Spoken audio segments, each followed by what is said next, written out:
que Dieu va nous parler et que Dieu va agir. Parce que cette réunion, elle repose sur lui. C'est lui qui bénit. C'est lui qui connaît les cœurs. Et ce soir, nous sommes au bon endroit pour réaliser qui nous sommes et qu'est-ce qu'on peut devenir. Il n'y a que la parole de Dieu qui peut produire cet effet dans un cœur. Et ce soir, on a la parole de Dieu au milieu de nous. Je crois que tu n'es pas venu simplement parce que c'était aussi une invitation, mais derrière tout ça, il y avait les cordages d'amour de Dieu. Amen. Et qui t'ont ramené ici, alléluia, pour écouter la parole de Dieu. Pourquoi l'écouter? Parce que la Bible dit que la foi vient de ce qu'on entend et de ce qu'on entend vient de la parole de Dieu.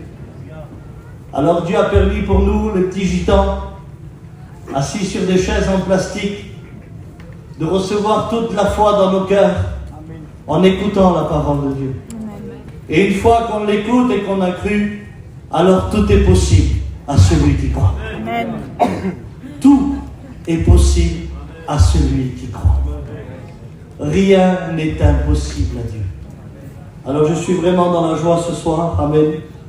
Et je crois qu'on va être bénis ensemble. Amen. Alors on va lire un verset dans la parole de Dieu. Et ensuite je vais demander à Rodi, serviteur de Dieu, de prier le Seigneur. J'aimerais lire avec vous un verset que vous connaissez très bien. Matthieu 11, verset 28. C'est Jésus qui parle. Et il dit, venez à moi, vous tous qui êtes fatigués et chargés, et je vous donnerai du repos. Prenez mon joug sur vous et recevez mes instructions, car je suis doux et humble de cœur, et vous trouverez du repos pour vos âmes, car mon joug est doux et mon fardeau est léger. Venez à moi, vous tous qui êtes fatigués et chargés, parce que je vais vous donner du repos. Amen. On prie le Seigneur ensemble. Amen. Seigneur, nous voulons te louer, te rendre grâce, te dire merci, Seigneur, pour cette soirée, Seigneur, cette soirée qui est toute à ta gloire. Merci parce que tu nous honores sur ta présence. Seigneur, toi, ton serviteur, qui est devant toi, Seigneur, demande de loin d'une double confiance en Jésus, Seigneur, afin, Seigneur, de nous donner, Seigneur, cette facilité de parler de toi, de le remplir de toi, que ce soit un canal de bénédiction pour chacun d'entre nous ce soir. Bénis mes frères qui sont là, bénis mes sœurs, bénis mes amis, Seigneur. Étends tes mains ce soir, touche tes cœurs, sauve des vies. Je te demande donc ta grâce, et à toi seul revient la gloire. Amen. Gloire à Dieu. Est-ce qu'on peut dire Amen? Amen. Voilà les paroles du Maître. Il y a 2000 ans en arrière, il voit devant lui un peuple, et quand il va les voir, il va être ému de compassion. Vous savez, nous, quand on voit quelqu'un, ça nous arrive de dire, il se croit rien, lui. Il se croit rien. Il se prend pour qui, eux? Ça, c'est nous, quand on voit quelqu'un.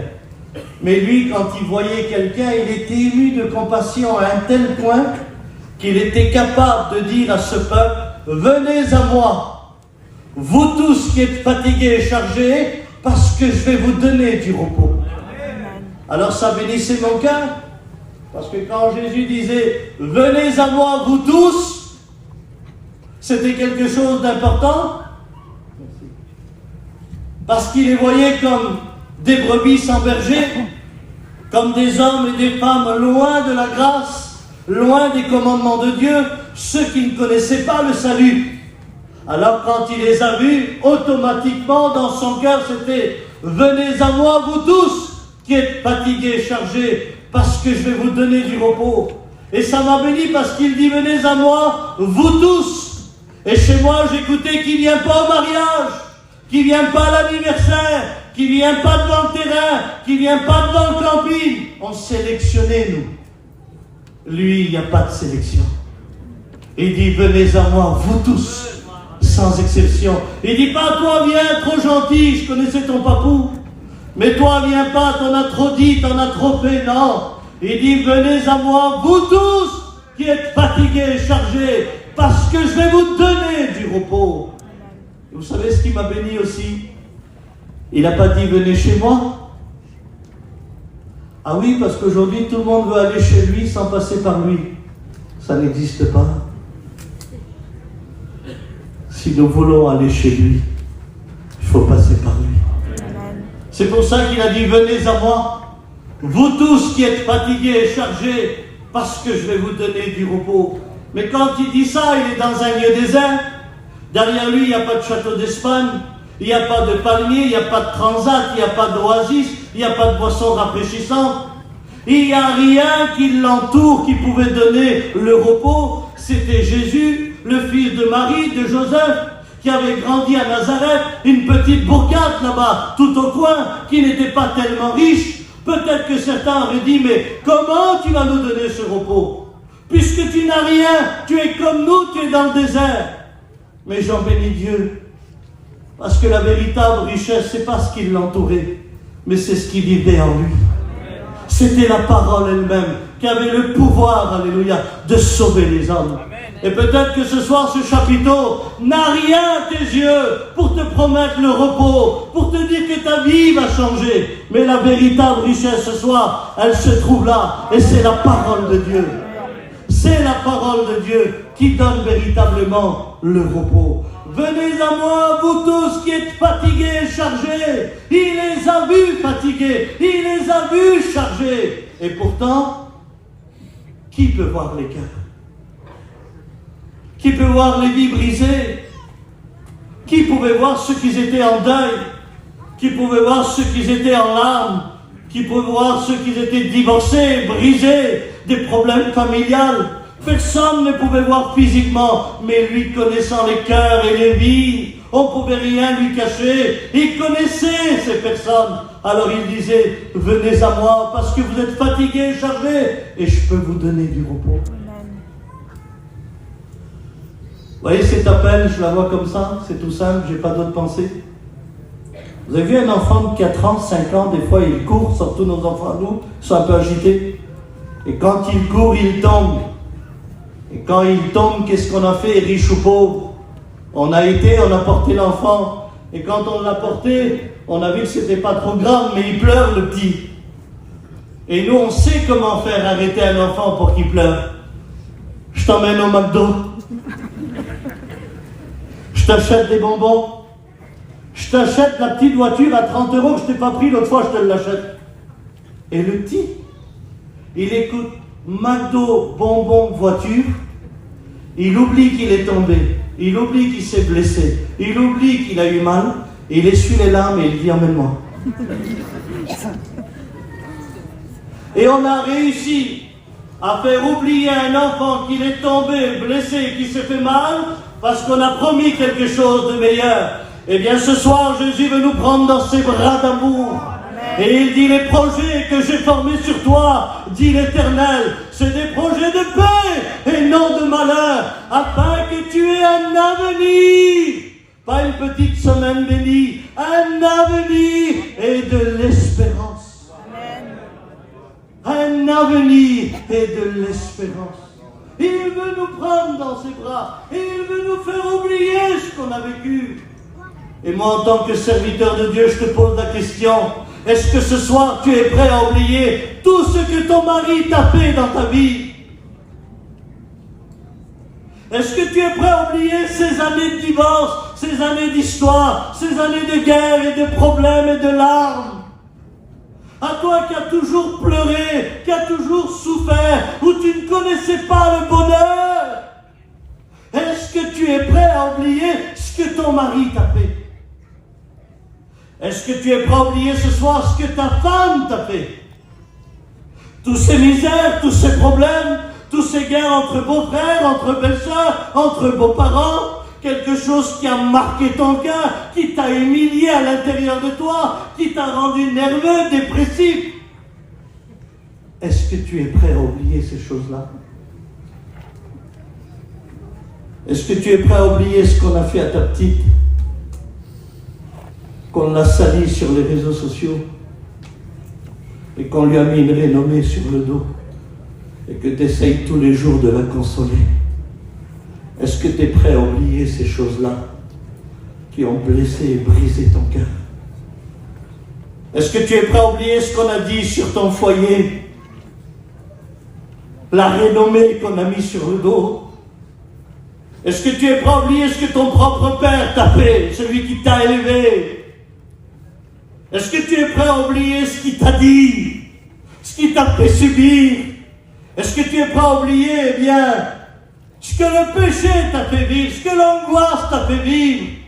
Est-ce que tu es prêt à oublier, toi, qu'on t'a promis le mariage et qu'on t'a abandonné en cours de route et qu'aujourd'hui tu es détruit, prêt à te venger? Est-ce que tu es prêt à oublier ce que tes frères t'ont fait, ce que tes sœurs t'ont fait, ce que ta famille t'a fait? À toi qui as pris la résolution de t'en sortir tout seul, et par orgueil, et par fierté, ton image ne reflète que rien d'autre qu'une souffrance et une peine à l'intérieur de toi. Est-ce que tu es prêt à oublier tous ces moments où tu as voulu te ôter la vie, te couper les veines, parce que tu en as eu marre de la vie? Est-ce que tu es prêt à oublier ce qu'on a dit sur ton ministère? Est-ce que tu es prêt à oublier tout ce que la vie t'a fait? Parce que si tu es prêt à oublier, il est prêt à agir. Mais est-ce que tu es prêt à oublier? Est-ce que c'est vrai? Est-ce que c'est une réalité? Est-ce que tu peux arriver à vivre ces moments-là? Est-ce que tu peux réellement oublier ce qui t'a brisé, ce qui t'a mis en miettes, ce qui t'a détourné du bonheur? Est-ce que c'est la réalité? Pourquoi tu dis ça, Abraham? Parce que si tu n'oublies pas, tu ne vis pas. Ah si, pardon, si tu pourras fêter Noël le jour de l'an, tu pourras partir en mission, tu pourras partir à la neige, tu pourras même faire le tour du monde en canoë si tu veux. Si tu n'oublies pas, tu ne vis pas. C'est quelque chose qui te poursuit, qui te range jour et nuit. Tu peux être la femme la plus gentille du monde, la mamie la plus gentille du monde qui a des bonbons dans sa poche. Tu te lèves le matin devant ta tasse de café quand le ciel s'ouvre. Il suffit d'une seconde de quelque chose qu'on t'a fait que tu n'as jamais oublié, qui va traverser ton esprit et qui va détruire ta matinée. Qui va détruire ta journée. Et tu vas te rappeler de ce qu'on t'a fait. Et ça t'a paralysé. C'est quelque chose qui a marqué ton cœur. Tu peux être l'homme le plus gentil du monde qui dépanne tout le monde. Le papou le plus gentil du monde. Tu te lèves le matin devant ta tasse de café quand le ciel s'ouvre. Une seconde, pas plus. Une seconde de quelque chose qu'on a fait. Et qu'on t'a fait vivre, que tu n'as pas oublié, va traverser ton esprit et va détruire ta journée. Ça y est, t'es paralysé. Il y a de l'amertume qui est venue dans ton cœur. Alors quand ça passe, ça va? Tu t'en sors? Pour certains, ça t'a arrêté juste là. Et là, c'est compliqué. Parce que quand ça se bloque, tu deviens lunatique, dépressif, anxieux. Un jour bien, un jour mal, jamais stable. Vous voulez savoir ce soir comment on oublie? C'est vrai. Parce que oublier, c'est vivre. Oublier, c'est apprécier. Oublier, c'est respirer. Je peux vous dire quelque chose? Il y a 10 minutes que je prêche, mais vous n'étiez plus là. Vous me regardez, mais vous n'étiez plus là. Parce que pendant 10 minutes, vous vous êtes rappelé de tout ce qu'on vous a fait dans votre vie. Il y avait des visages, ça fait ça. Parce que vous étiez assis et que chacun d'entre nous s'est rappelé de ce qu'on nous a fait. Parce que ça a brisé à l'intérieur de nous. Et qu'en réalité, parfois, tout est caché, mais tout est brisé. Alors le monde, quand il a vu que les gens ne peuvent pas oublier, il a fait exister l'alcool. L'alcool, c'est terrible. Tu chantes pas, tu bois, tu chantes. Tu danses pas, tu bois, tu danses. Tu fais de l'opéra des fois. Mais tout ça, c'est l'alcool qui te le fait faire. Parce qu'il fait de toi une personne que tu n'es pas. Et l'alcool va te faire vivre des choses que tu ne sais pas, et que tu ne connais pas, et que tu ne veux pas. Parce que c'est pas toi. Il y a une chanson qui dit « Je bois pour oublier ». Mais on connaît le revers de la médaille de l'alcool. Elle détruit les foyers, elle détruit les familles, elle détruit l'homme et la femme. L'alcool n'a pas de bonheur, il s'évapore et il faut recommencer. Alors après l'alcool, le monde, vous savez ce qu'il a fait? Il a amené la drogue. Cette drogue qu'on prend et qu'on se croit invincible. Et quand on la prend, on oublie ce que notre père nous a fait. On oublie ce que notre mère nous a fait. On oublie qu'on a été élevé par notre oncle ou notre tante parce qu'on a été abandonné, parce que le foyer de nos parents se sont divorcés, parce qu'on vit une blessure dans nos cœurs. Et cette drogue-là, elle va nous faire paraître pour ce que nous ne sommes pas. Mais la drogue aussi, elle s'évapore et il faut recommencer. Après ça, il a fait exister le tertiaire, quinté, quarté, les grattages, le loto. Et le monde, il a dit, si t'es riche, ta vie peut changer. Ah oui, avec de l'argent, t'améliores ta vie, mais tu changes pas ta vie. Avec de l'argent, tu construis une maison, mais pas la paix. Avec de l'argent, tu changes de camping, de terrain, mais pas de cœur. L'argent, elle est fait pour améliorer, mais pas pour changer, pas pour transformer. Et d'ailleurs, il faut toujours recommencer, toujours recommencer. Et après l'argent, il a fait exister les antidépresseurs, les petits cachets pour dormir. On veut que dormir aujourd'hui, mais il faut se réveiller. Il faut faire à manger, il faut aller travailler, il faut élever nos enfants. Et les cachets, ils endorment le cerveau. Parce qu'il y en a qui ne veulent plus qu'on en batte. C'est normal.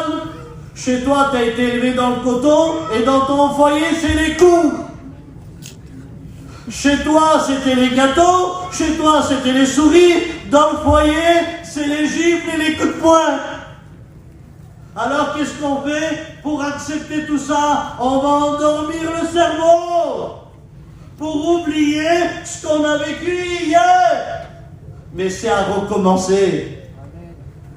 Mais par contre, ce soir, si vous voulez, je connais quelqu'un qui peut tourner la page de notre vie. Et cet homme, il s'appelle Jésus. Il est né à Bethléem, il a grandi à Nazareth. À l'âge de 12 ans, on était stupéfié de sa connaissance. À l'âge de 30 ans, il fait 80 km à pied pour aller se baptiser.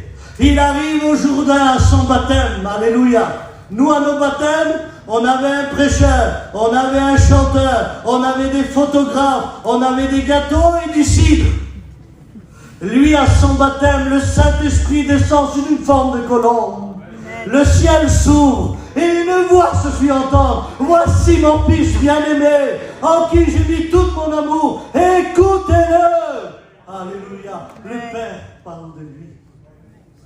Il sort du baptême, il rentre dans le désert, il jeûne pendant 40 jours et 40 nuits. Il résiste au diable avec la parole. Il remporte la victoire. Il sort du désert. Il rentre à Capernaum. Il rentre dans la synagogue. Il ouvre le rouleau d'Isaïe et il dit « L'Esprit du Seigneur est sur moi, car il m'a oint pour annoncer une bonne nouvelle aux pauvres. » Ça, c'est nous. Amen. Pour rendre la vue aux aveugles, ça, c'est nous. Pour faire marcher les boiteux, ça, c'est nous. Pour rendre libres les opprimés et pour guérir ceux qui ont le cœur brisé. Pour guérir ceux qui ont le cœur brisé. Il y a 2000 ans, le cœur brisé n'existait pas. Et il n'y a qu'aujourd'hui que les médecins ont trouvé le syndrome du cœur brisé. Le cœur se brise parce qu'il a vécu quelque chose qu'il n'a pas accepté. J'ai écouté un témoignage à l'hôpital Villejuif, là où l'équipe de Wilfried prend la réunion. Un riche saoudien milliardaire est venu ramener son fils pour le guérir. Et cet homme était brisé à l'intérieur de lui de voir son garçon comme ça. Et il a dit au docteur, « Docteur, je suis milliardaire. Combien je peux vous payer pour guérir mon cœur brisé ?» Et le docteur a dit, « Moi, je ne peux rien faire pour vous. Mais renseignez-vous, il y a des gens du voyage au sous-sol, ça s'appelle Vie et Lumière, et ils disent que leur Dieu guérit les cœurs brisés. Ils témoignaient, alléluia, que Dieu pouvait guérir les cœurs brisés. Ils témoignaient, ils parcouraient les villes et les villages, faisant du bien à tout le monde. La Bible dit qu'il y avait une femme malade depuis 12 ans. Elle avait mangé tout son argent, elle a été voir des médecins et elle n'a pas trouvé la guérison. Et elle a entendu parler de Jésus.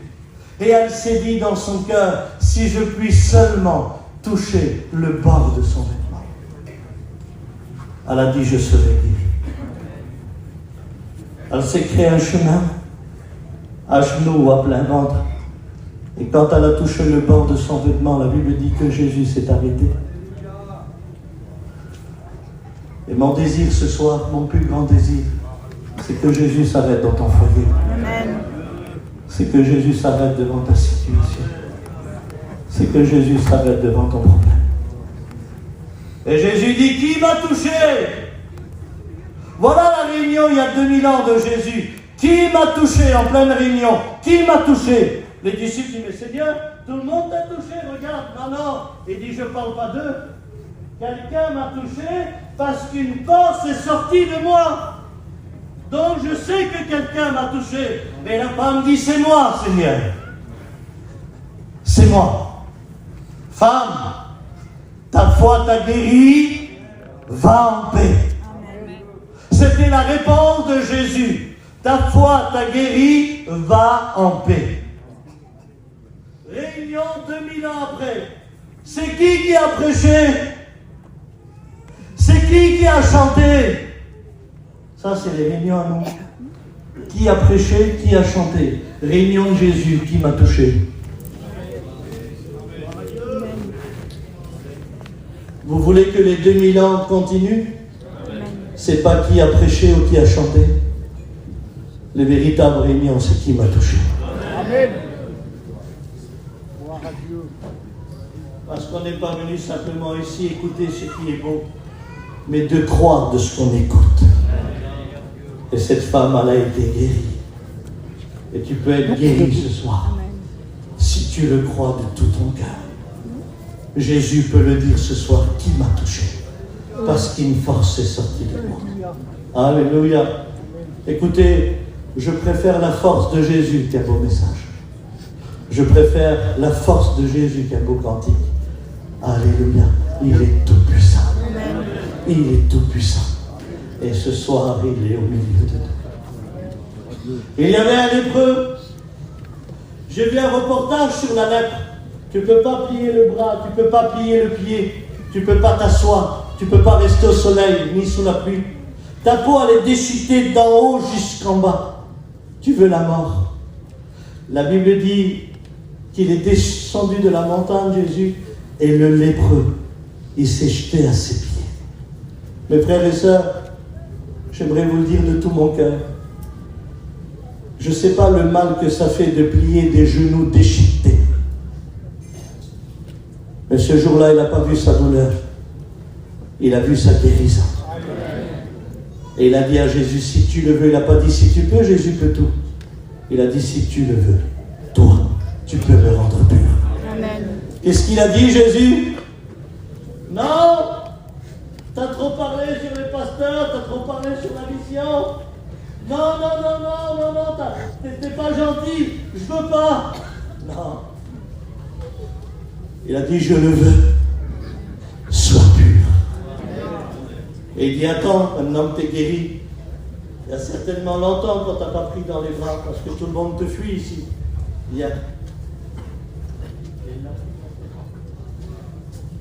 Parce que Jésus est rempli d'amour. Et ce soir, il ne veut pas que nous pardonner ou nous guérir. Il veut aussi nous prendre dans ses bras. Amen. Parce qu'il est rempli d'amour. Dieu. Et cet homme merveilleux qu'on appelle Jésus, je ne voudrais pas m'étendre sur les miracles, mais un jour dans le jardin de Gethsémane, on va le vendre pour 30 pièces d'argent, qui signifie aujourd'hui 20 €. Mon Jésus a été vendu et trahi pour 30 pièces d'argent. L'homme qui l'a vendu vient dans le jardin pour le livrer, mais aussi pour l'embrasser sur la joue, pour dire celui que je vais embrasser, c'est lui que vous devez prendre. Et quand il embrasse Jésus sur la joue, Jésus dit, c'est par un baiser que tu livres le Fils de l'homme. Et il dit, fais ce que tu as à faire. Et quand je dis ça, je dis, Seigneur, c'est pas possible. Je connais 2 frères, ils ne se parlent pas depuis 20 ans à cause d'une gourmette en or. Heureusement que ce n'était pas une chaîne. Je connais un père, il a renié sa fille à cause d'un violon. Je connais 2 cousins germains qui ne se parlent plus à cause d'un devis de maison. Je connais des sœurs qui se sont séparées pour un héritage de terrain. Je connais une famille qui s'est détruite pour un tableau. Je connais des familles qui sont en guerre pour un peu d'or. Il l'a vendu, il l'a livré. Jésus dit pas un mot. Mais qui est cet homme? C'est pas possible. Avec tout ce que je vois devant moi, lui, il répond pas. Mais qui est cet homme? La Bible dit qu'une escorte d'hommes va venir le prendre. Certains disent 600 hommes, 400 hommes, 200 hommes. On va dire 200 hommes. Ils vont le lier, ils vont le bousculer. Et la Bible dit qu'ils vont lui mettre des soufflets au visage. Ça, c'est des gifles. Ça, c'est des soufflets. 200 hommes en train de lui mettre des soufflets au visage. Frapper le visage de Jésus. La Bible dit qu'on va lui mettre un sac sur la tête. Et chaque homme va frapper à tour de rôle sans pitié. On va tellement frapper. On va se moquer de lui, on va lui dire, si tu es prophète, devine qui t'a frappé, devine si tu es prophète.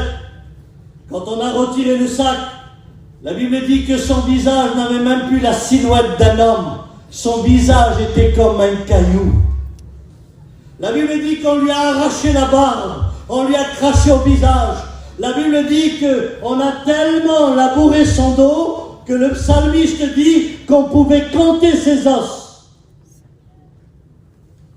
On lui a mis une couronne d'épines, un bâton à la main et une tunique. Et on s'est moqué de lui, on a dit, voici le roi des Juifs.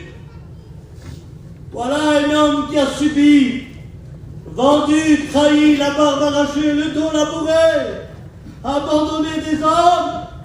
Voilà un homme qui aurait pu dire, j'oublierai jamais toi qui m'as craché au visage. J'oublierai jamais toi qui m'as labouré le dos. J'oublierai jamais, regarde ce que tu as fait de mon visage. J'envoie mon Père et des anges pour vous détruire. Il aurait pu le faire. Mais la Bible dit qu'en prenant la croix du calvaire et en montant à Golgotha, la première parole que Jésus va dire, c'est Père, pardonne-leur, car ils ne savent pas ce qu'ils font. Ça veut dire quoi, Abraham? Ça veut dire que si Jésus a oublié tout ce qu'on lui a fait à la croix, eh bien ce soir, si tu veux oublier tout ce qu'on t'a fait, c'est à la croix qu'il faut venir. Maintenant, je réalise ce que l'apôtre Paul avait dit. J'ai crucifié la chair avec tous ses passions et tous ses désirs. Aujourd'hui, il dit, ce n'est plus moi qui vis, mais c'est le Christ qui vit en moi. Christ en nous, l'espérance de la gloire. Si le Fils vous a franchi, alors vous êtes réellement libre. Toutes choses anciennes sont passées et toute chose est redevenue nouveau. Amen. Venir à la croix. Mais on fait comment, Abraham? Explique-nous. Faut prendre l'avion, aller en Israël? Non. Venir à la croix, c'est rentrer en nous-mêmes et reconnaître notre état, notre brisement. C'est l'endroit où on n'aime pas aller, c'est rentrer en nous-mêmes. Ça nous rappelle notre passé. Mais ce soir, j'aimerais te dire quelque chose. Ne laisse pas ton passé détruire ton avenir, car les décisions d'aujourd'hui béniront tes jours de demain. Ne laisse pas ton passé détruire ton avenir, car les décisions d'aujourd'hui béniront tes jours de demain. Venir à la croix. Je peux vous faire une confidence? Venir ici, c'est oublier 1h30. Venir à la convention, c'est oublier 15 jours. Partir en mission, c'est oublier 3 mois. Venir à la croix, c'est oublier pour la vie. Amen.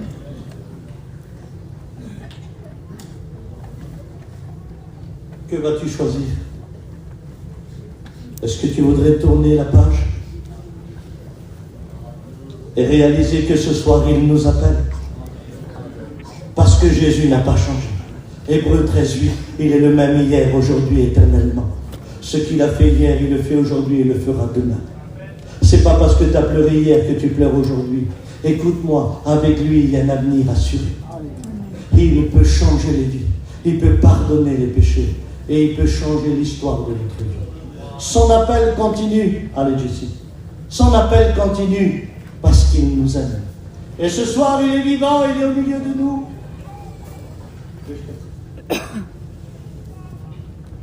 Venez à moi, vous tous les baptisés. Je ne suis pas baptisé, Seigneur. Comment je vais faire? Venez à moi, vous tous qui avez 3 châteaux en Espagne. Non, Seigneur, soyez ça. Venez à moi, vous tous les gentils qui n'avaient jamais péché. Non, Seigneur, j'en ai fait des dégâts. Mais comme Jésus sait tout et qu'il connaît tout, il précise son appel. Il dit, venez à moi, vous tous. Vous tous, ça veut dire tous ceux qui sont là, parce que moi, je vais vous donner du repos. Amen. Ce jour-là, il n'a pas appelé des hommes avec des sacs à gravats et des femmes avec des valises pleines. Non, non, non, non, non. Pas fatigués, chargés physiquement, fatigués, chargés moralement. Ceux qui sont brisés par la vie, ceux qui se sont éloignés de Dieu, ceux qui sont pris par le péché et la désobéissance, ceux qui sont loin de la grâce de Dieu.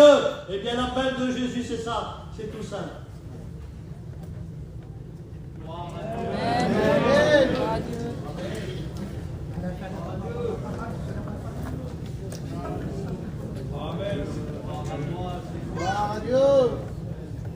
C'est pas grand-chose, mais ça veut dire que je peux faire quelque chose pour toi. Parce que je te comprends, parce que je te connais. Ce que ton père n'a pas pu, ce que ta mère n'a pas pu, moi je peux le faire. Amen. Et quand tu viens dans les bras de Jésus, c'est quelque chose de spécial. Il y a un amour éternel, il y a un pardon, il y a une nouvelle naissance, il y a de la repentance. Quand tu viens dans ses bras, tu es libre de repartir. Mais ça m'étonnerait, mets un petit dans les bras de son père. Tu pourras faire ça pendant 5 heures, il ne viendra pas le petit. Tu pourras montrer les plus beaux jouets, il ne viendra pas. Il est heureux dans les bras de son père. Eh bien, c'est ça quand on vient.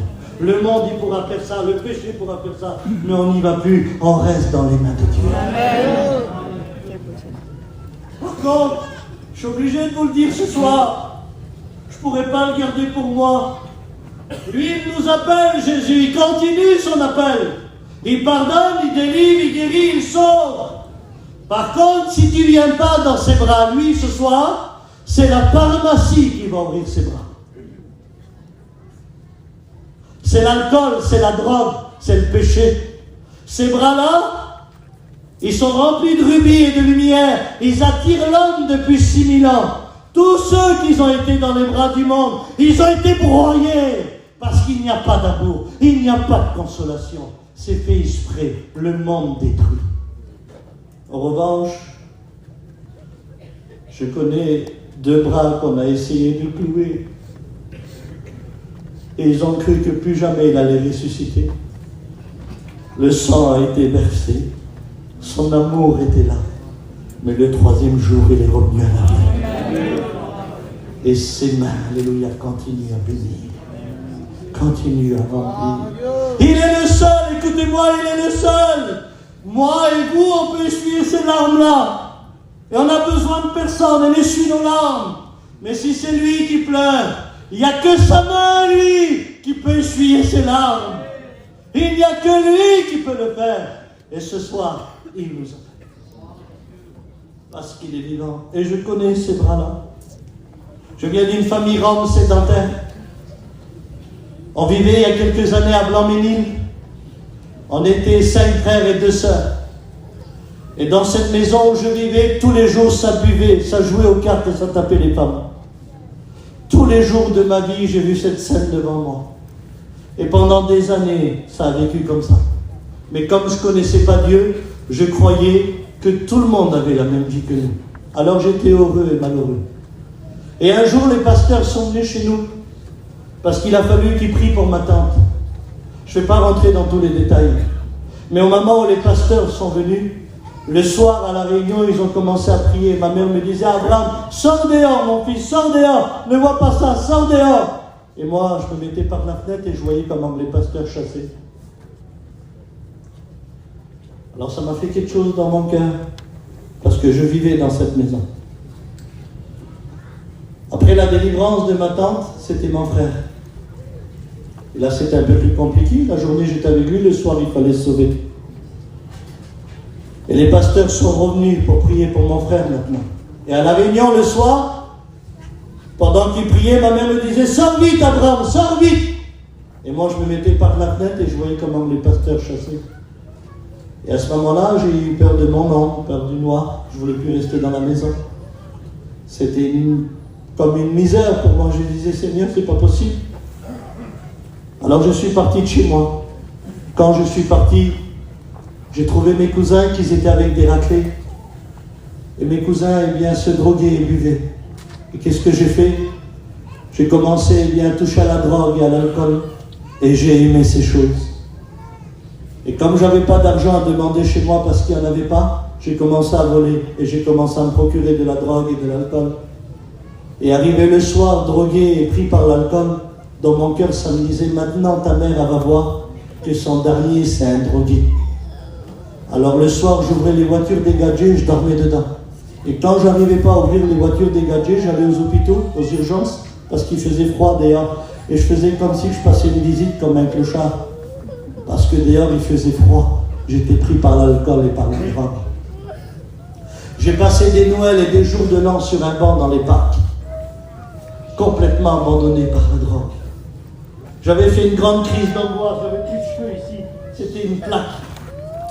Et tous les jours de ma vie, c'était la même chose. Arrivé à un moment, je vous demande pardon, je marchais comme ça dans la rue et je mettais une capuche pour pas qu'on me reconnaisse. Et je ne mangeais pas des journées entières. Et un jour, je m'avais drogué toute la journée, je n'avais pas mangé, j'avais pris le dernier bus, minuit 15, de Montreuil à Pont-de-Bondy. Et quand je monte dans le bus, tout au fond, ce bus passe devant l'église de Noisy-le-Sec, plein la connaissent ici, où il y avait des Roms, des voyageurs, des Manouches, des Espagnols. Et pour la première fois de ma vie, mes yeux se sont tournés vers l'église.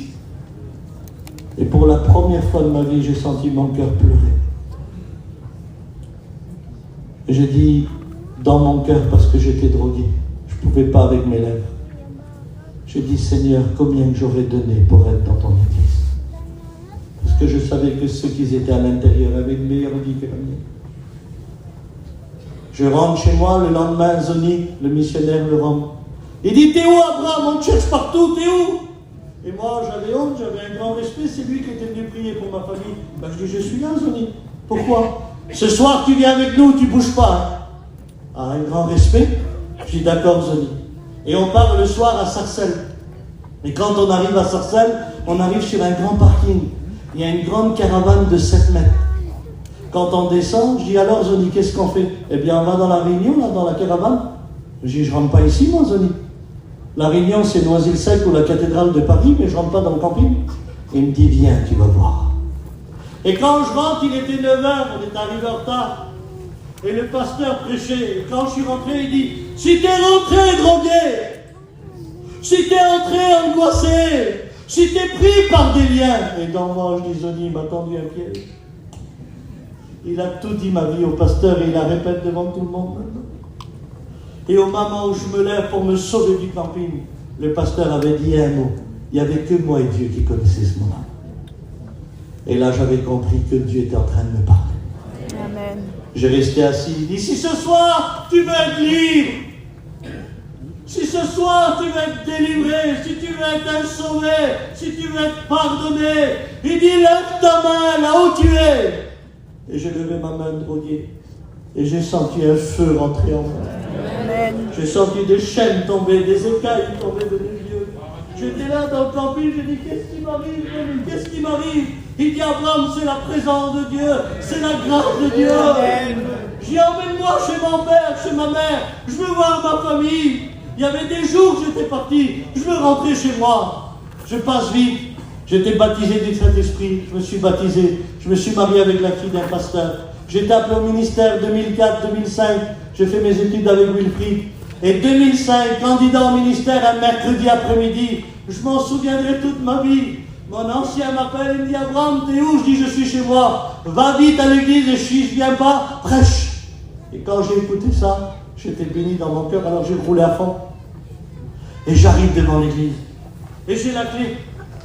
Et au moment où j'arrive devant la porte, je mets la clé dans la serrure.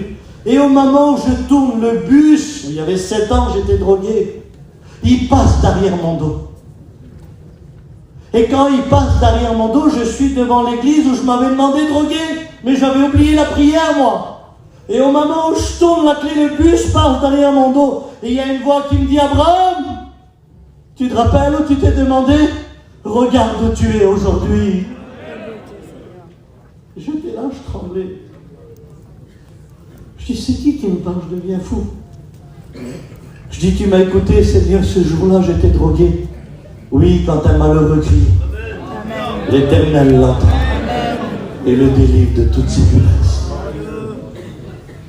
J'ai été prêché dans cette église d'un drogué sur les bancs. Je suis venu dans ses bras. Et dans ses bras, j'ai plus jamais voulu repartir. Il m'a délivré, il m'a sauvé, et il m'a donné un foyer béni. Et ce soir, ses bras n'ont pas changé. Cette personne-là, elle s'appelle Jésus. Et si tu le veux ce soir, il peut changer ta vie. Pardon, je demande pardon aux anciens. Et je demande pardon à l'Assemblée. On t'appelle drogué. Jésus dit que tu es fatigué et chargé et que tu as besoin de repos. On t'appelle l'alcoolique. Jésus dit que tu es fatigué et chargé et que tu as besoin de repos. On t'appelle de tel et tel nom. Jésus dit que tu es fatigué et chargé et que tu as besoin de repos. Je vous pose une question dans la simplicité. Jésus est là. Qui voudrait venir? Pas une minute, c'est trop long. Une demi-seconde dans les bras de Jésus. Moi, je voudrais venir ce soir. Qui voudrait venir dans ses bras? Lève tes mains avec moi. Alléluia, Dieu vous voit, allez-y, Dieu vous voit dans la simplicité, Dieu vous voit, alléluia, Dieu vous voit, alléluia, Dieu vous voit, alléluia, parce que Dieu est puissant, parce que Dieu est amour. Dieu est tellement amour que quand il vient dans ses bras, tu peux lui demander pardon. Il est capable de te délivrer, il est capable, écoute-moi, il y a des jours que tu jures sur les tombes et que tu dis à ta femme, écoute, je jure sur les tombes que j'arrête. Mais tu sais que tu n'arrêtes pas. Par contre, je connais quelqu'un que si tu cries de ton cœur, il est capable de te délivrer, de bénir ton foyer. J'aimerais qu'on ferme les yeux et qu'on prie le Seigneur. Allez, Jésus. On prie le Seigneur ensemble. Alléluia.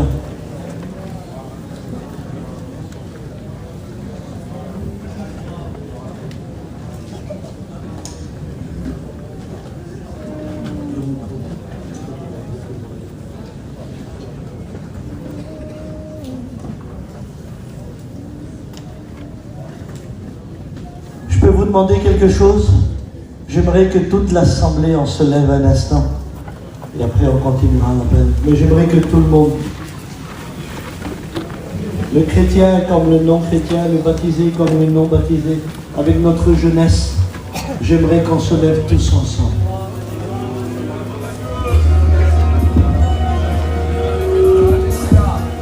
Moi je le crois. Je suis convaincu dans mon cœur. Si tu le veux et si tu peux, j'aimerais que tous ceux qui sont debout, qu'on lève deux mains vers le ciel ensemble. Tous ensemble. Tous ensemble. Et j'aimerais que tu fermes tes yeux et que tu dis, Seigneur, je suis là. Je veux venir dans tes bras d'amour. J'en ai marre, je suis fatigué par le péché. Je suis fatigué par l'angoisse et la dépression. Je suis fatigué par l'orgueil. Seigneur, je suis fatigué, je suis blessé dans mon cœur. J'ai besoin de consolation. J'en peux plus avec mes petits. J'en peux plus avec ma vie. Seigneur, je suis là. Si Si tu sens un feu, si tu sens la présence de Dieu, c'est pas de l'émotion, c'est les bras de Jésus. C'est Jésus qui vient. Parce qu'il connaît ta vie. Parce qu'il connaît ton cœur. Parce qu'il connaît ton foyer.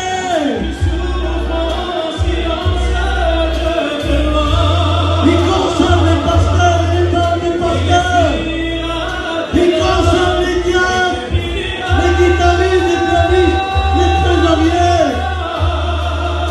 Rétrograde, reviens.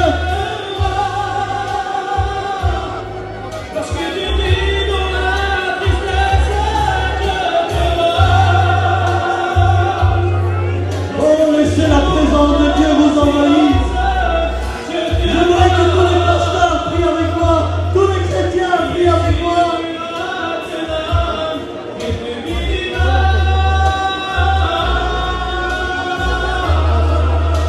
Restez dans la prière. Ceux qui veulent la délivrance, ceux qui veulent être délivrés, je le crois au nom de Jésus. Tu lèves ta main là où tu es et nous allons prier Dieu pour toi. Lève ta main maintenant, alléluia. Je le crois, Dieu te voit. Lève ta main maintenant, alléluia, Dieu te voit. Lève ta main, Dieu te voit. Fais-le, Dieu te voit. Dieu te voit, alléluia. Dieu te voit, alléluia. J'aimerais que toute l'assemblée prie avec moi. Prions le Seigneur. Laissez-vous bénir. Laissez-vous bénir par Dieu.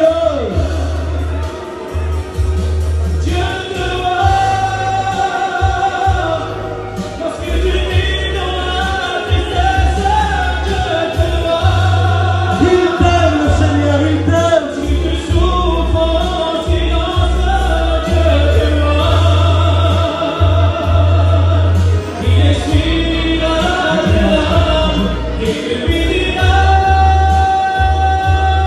Il te voit, le Seigneur.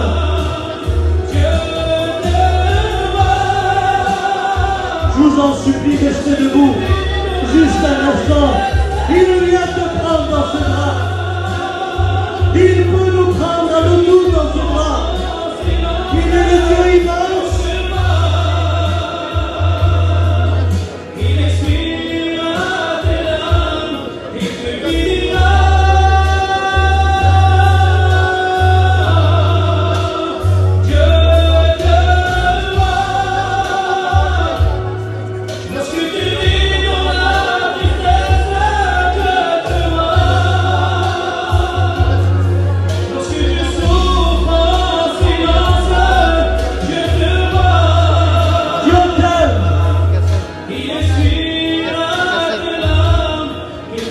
Alléluia.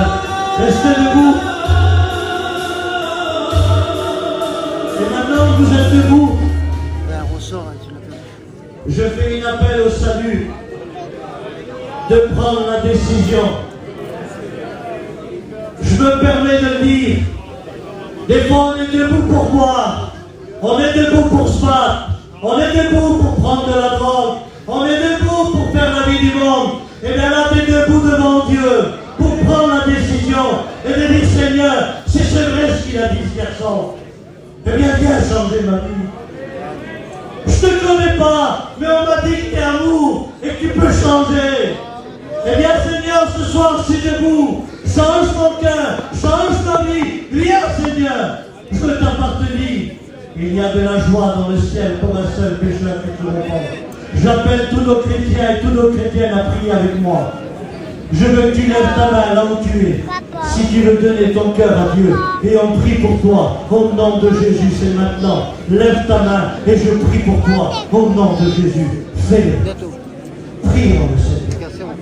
Lève ta main maintenant et je prie pour toi. Fais-le maintenant. C'est ce soir. C'est maintenant. Que Dieu t'a vu, tu peux abaisser ta main. Lève ta main maintenant et on prie pour toi. Au nom de Jésus, chrétien, chrétienne, serviteur, prie avec moi. Des chaînes tombent, des murs se renversent. Jésus t'aime. Lève ta main et je prie pour toi. Au nom de Jésus. repars pas. Donne ta vie à Dieu maintenant. Donne ta vie à Jésus. Lève ta main, je fais encore cet appel. Lève ta main là où tu es. Et je prie pour toi, au nom de Jésus maintenant. Il y a encore des personnes que Dieu veut sauver. Lève ta main maintenant. Et je prie pour toi. Je prie pour toi, au nom de Jésus. Alléluia. Asseyez-vous tout doucement, maintenant.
Je continue l'appel. Viens, je te consolerai. C'est moi qui enlève ce que le monde a fait. Oui, c'est les bras de Jésus. C'est les bras de Jésus. C'est les bras de Jésus. Alléluia. Il n'y a que lui qui peut changer ta vie. Même si tu dis non, lui il peut le faire. Alors j'aimerais, pendant que les chrétiens prient avec moi, je voudrais que tu lèves ta main là où tu es, parce que nous allons prier pour toi, au nom de Jésus, parce que Dieu va agir. Alors lève ta main maintenant, c'est ta réunion, c'est ton foyer, c'est ta vie. Ne repars pas de ce lieu. Tant que tu n'as pas fait la paix avec Dieu, ses mains peuvent tout réparer. Son amour est là pour te bénir. Oui, Jésus est là pour te sauver. Lève ta main et nous allons prier pour toi. Au nom de Jésus, fais-le maintenant. Lève ta main et je prie pour toi. Au nom de Jésus. Fais-le maintenant. Je crois à la puissance de Dieu. Je crois à la parole de Dieu. Je crois à la prophétie. Dieu est capable de changer ta vie là où tu es. Alors lève ta main. Prie avec moi, je vous en supplie. Juste une minute. Lève ta main et nous prions pour toi au nom de Jésus. Prends la décision maintenant parce que Dieu va le faire. Dieu va te bénir. Alléluia. Lève ta main et on prie pour toi. Maintenant. Dieu t'a vu. Tu peux la rabaisser. Alléluia. Amen. Amen. Est-ce qu'il y aurait peut-être encore une personne qui voudrait dire, eh bien, si c'est ce soir que ma vie va changer, je le voudrais. On est venu me donner une clé USB, un prospectus. C'est la première fois que je viens là.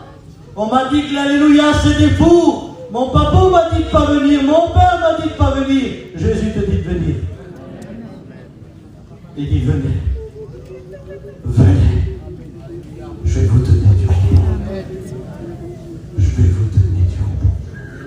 Tu lèves ta main et on prie pour toi. Maintenant. Au nom de Jésus. Je fais encore cet appel avec l'aide des chrétiens et des chrétiennes, des serviteurs de Dieu. Nous prions ensemble. Nous sommes unis. Alléluia. Pour que ce soir ta vie change. Alors lève ta main et on prie pour toi au nom de Jésus. Parce que Dieu va le faire. Il est capable de te sauver. Il est capable de te bénir. Je bénis Dieu, ceux qui ont levé la main même avant. Ceux qui ont reçu. Alléluia. Mais prends la décision maintenant. Dieu est en train de venir. Dieu est en train d'agir. Dieu t'a vu, tu peux rabaisser ta main. Alléluia. Amen. Est-ce qu'il y a encore une autre personne? Tu Je voudrais dire oui, ce soir, moi je veux que ma vie change. J'en ai marre des coups, j'en ai marre des divorces, j'en ai marre des guerres. Je me plains toujours que mon père m'a abandonné et c'est pour ça que je suis enragé. Ta vie peut changer. Ta vie peut changer. Ta vie peut changer. Dieu t'a vu, tu peux rabaisser ta main. Alléluia. Amen, amen, amen. Dieu sauve. Dieu délivre. Alléluia. Lève ta main et on prie pour toi. Au nom de Jésus. Fais-le maintenant.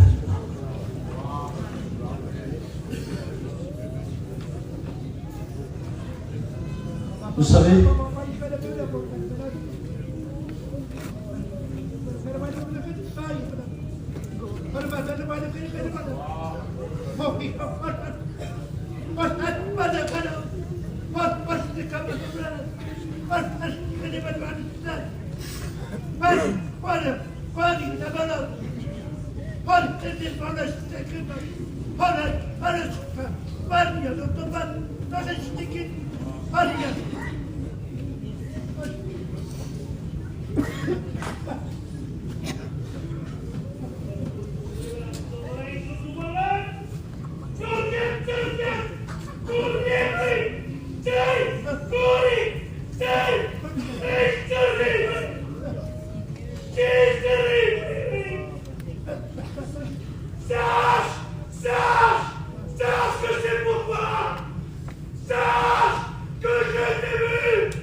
j'ai vu, j'ai entendu, alors lève-toi.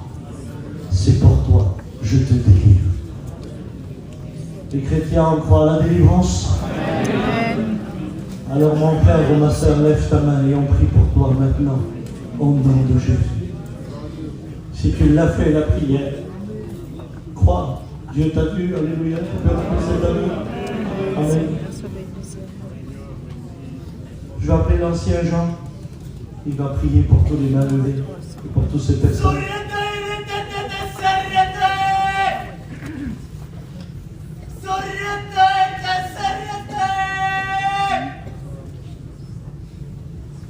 Ton cœur est condamné. Ton cœur est disposé dans ce monde. Mais je suis celui qui apporte la paix.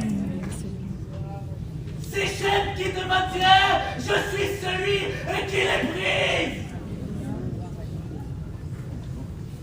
Tout ce qui est négatif dans ta vie, je le transforme en positif. Alors si tu crois, lève ta main.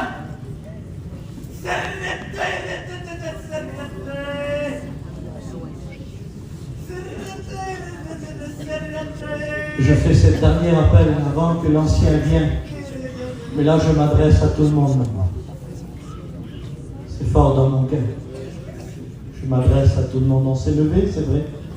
Mais écoutez, s'il y a un besoin dans ton foyer, moi je ne le connais pas, Dieu le connaît. Je voudrais que vous levez les mains maintenant. Et on prie le Seigneur pour tous ceux qui ont des besoins dans leur foyer. Levez les mains. Dieu vous voit. Restez dans la prière pendant que l'ancien arrive. Bien, Jean, restez dans la prière, je vous en supplie. Et recevez maintenant ce que vous avez besoin. Dieu va le faire.